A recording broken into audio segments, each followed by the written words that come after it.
오랜 세월이 흘러 세상은 인간의 탐욕과 권력 다툼으로 어둠이 짙게 드리워졌습니다. 그 깊은 어둠 속에서 한 줄기 빛이 세상을 비추려 하였으니 바로 16세기 마르틴 루터의 종교개혁이었습니다. 그는 하나님의 말씀을 등지고 대속적인 욕망에 물들어가는 교회의 현실을 바로잡고자 95개조 반박문을 통해 진정한 믿음과 회개의 길을 제시했습니다. 면죄부 판매라는 거대한 그림자가 드리운 시대, 과연 루터는 어떤 믿음으로 그 어둠에 맞섰을까요? 그의 외침은 성경적 진리의 뿌리를 두고 있었을까요? 오늘 우리는 마르틴 루터의 95개조 반박문이 담고 있는 깊은 성경적 의미를 함께 탐구하며 진정한 믿음의 가치를 되새겨보고자 합니다. 마치 에덴 동산의 아담과 하와가 죄를 짓고 숨었을 때 하나님께서 그들을 찾으셨던 것처럼 루터는 인간이 죄의 본질을 외면하고 돈으로 구원을 사려 하는 현실 속에서 진정한 회개와 믿음을 찾아야 함을 역설했습니다. 1517년 당시 로마 가톨릭 교회는 성베드로 대성당 건축 자금을 위해 면벌부를 적극적으로 판매했습니다. 면벌부는 돈을 내면 죄를 사하고 연옥의 고통을 줄여줄 수 있다는 명분으로 팔렸습니다. 요한복음 2장 16절에 예수님께서 성전에서 돈 바꾸는 자들을 내쫓으시며 내 아버지의 집으로 장사하는 집을 만들지 말라 말씀하셨던 것처럼 루터는 교회가 하나님의 집을 물질적인 욕망으로 더럽히고 있다고 생각했습니다. 그에게 이러한 행위는 성경의 가르침에 정면으로 위배되는 것이었습니다. 구원은 오직 하나님의 은혜로 주어지는 것이며 인간의 행위나 물질로 살 수 있는 것이 아니라는 것이 그의 확고한 믿음이었습니다. 에베소서 2장 8에서 9절은 너희는 그 은혜에 의하여 믿음으로 말미암아 구원을 받았으니 이것은 너희에게서 난 것이 아니요 하나님의 선물이라 행위에서 난 것이 아니니 이는 누구든지 자랑하지 못하게 함이라고 분명히 선언합니다. 루터는 바로 이 성경적 진리를 교회가 망각하고 있다고 보았습니다. 마르틴 루터는 비텐베르크 성교회문의 95개조 반박문을 게시하며 면벌부 판매의 부당함과 그 안에 숨겨진 성경적 오류를 조목조목 비판했습니다. 그의 외침은 광야에서 외치는 소리 같았고 이는 곧 거대한 종교개혁의 불씨가 되었습니다. 그렇다면 그의 95개조 반박문은 구체적으로 어떤 내용들을 담고 있었을까요? 그리고 그 내용들이 어떻게 성경적 진리에 기반을 두고 있었을까요? 첫째, 루터는 면벌부 판매를 통한 죄사함은 성경적 근거가 없다고 강력하게 주장했습니다.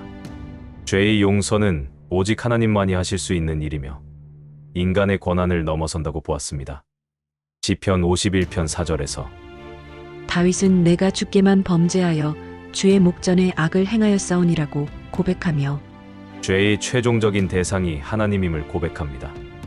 마르틴 루터는 교황이라 할지라도 하나님께만 속한 죄를 사할 권한이 없음을 분명히 했습니다. 로마서 3장 23에서 24절은 모든 사람이 죄를 범하였음에 하나님의 영광에 이르지 못하더니 그리스도 예수 안에 있는 속량으로 말미암아 하나님의 은혜로 값없이 의롭다 하심을 얻은 자 되었느니라고 말씀합니다.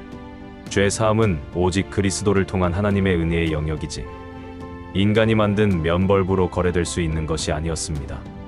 둘째, 그는 진정한 회개가 얼마나 중요한지를 강조하며 회개는 삶 전체를 통해 이루어져야 한다고 역설했습니다. 루터에게 회개는 단순히 고해성사를 통해 죄를 고백하고 면벌부를 사는 행위가 아니었습니다. 그것은 죄로부터 돌이켜 하나님께로 향하는 근본적인 삶의 변화를 의미했습니다. 예수님께서 공생애를 시작하시며 가장 먼저 외치신 말씀이 바로 회개하라. 천국이 가까이 왔느니라. 마태복음 4장 17절이었습니다.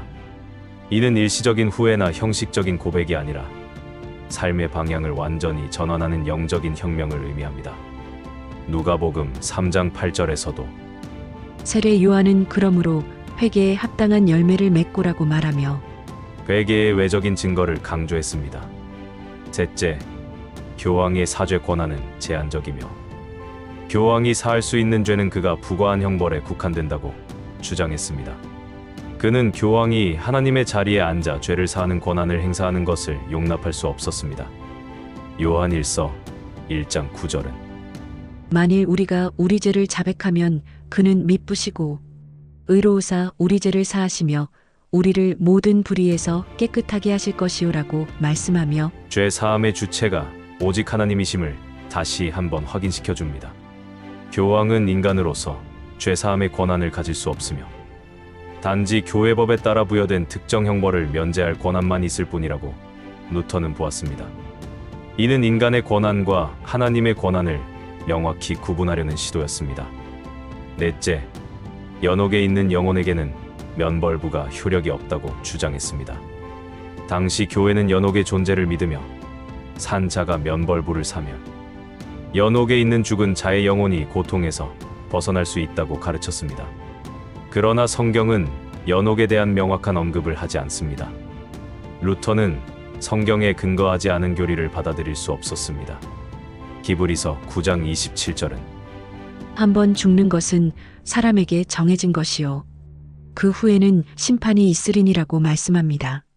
이는 죽음 이후에는 심판이 따를 뿐 면벌부와 같은 인간의 행위가 사후 세계에 영향을 미칠 수 없음을 암시합니다. 루터는 오직 하나님의 주권과 심판만이 존재하며 면벌부는 죽은 자의 영혼에게 아무런 효력도 발휘할 수 없다고 보았습니다. 다섯째, 가난한 자를 돕는 것이 면벌부를 사는 것보다 더 가치 있는 행동이라고 강조하며 이웃 사랑을 실천할 것을 촉구했습니다. 이는 루터의 가르침 중에서도 가장 중요한 윤리적 측면을 보여줍니다. 마태복음 25장 40절에서 예수님은 내가 진실로 너희에게 이르노니 너희가 여기 내 형제 중에 지극히 작은 자 하나에게 한 것이 곧 내게 한 것이니라고 말씀하셨습니다. 가난하고 고통받는 이웃을 돕는 것이야말로 진정한 신앙의 행위임을 예수님께서 친히 가르쳐 주신 것입니다.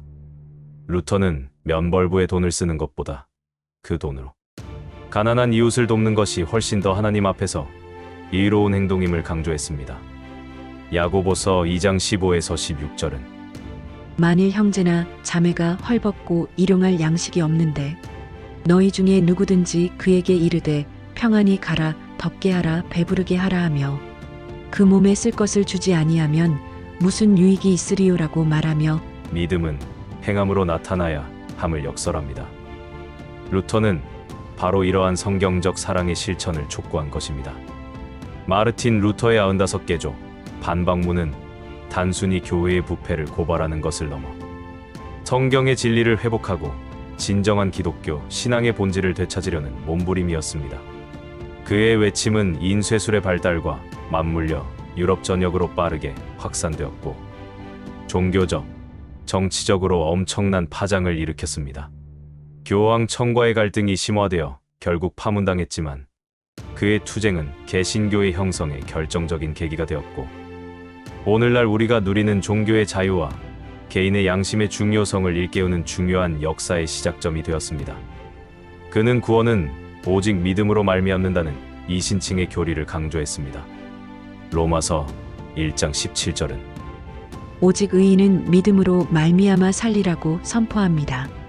루터는 이 말씀을 통해 인간의 어떤 행위나 노력으로도 구원을 얻을 수 없으며 오직 예수 그리스도를 믿는 믿음만이 우리를 구원할 수 있음을 깨달았습니다. 이는 당시 교회의 면벌부 판매와 공로 사상에 대한 근본적인 반박이었습니다. 우리는 돈으로 구원을 살 수 없으며 선행으로 구원을 얻으려 해서도 안 됩니다. 구원은 하나님의 값없는 은혜이며 우리는 그 은혜를 믿음으로 받아들일 뿐입니다. 또한 루터는 만인 제사장설을 주장했습니다.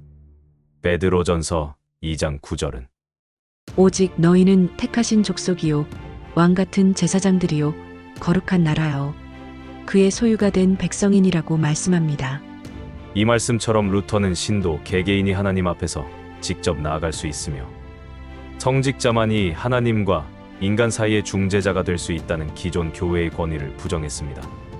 이는 모든 신자가 성경을 읽고 해석하며 하나님과 직접 교제할 수 있는 권한을 가진다는 혁명적인 선언이었습니다.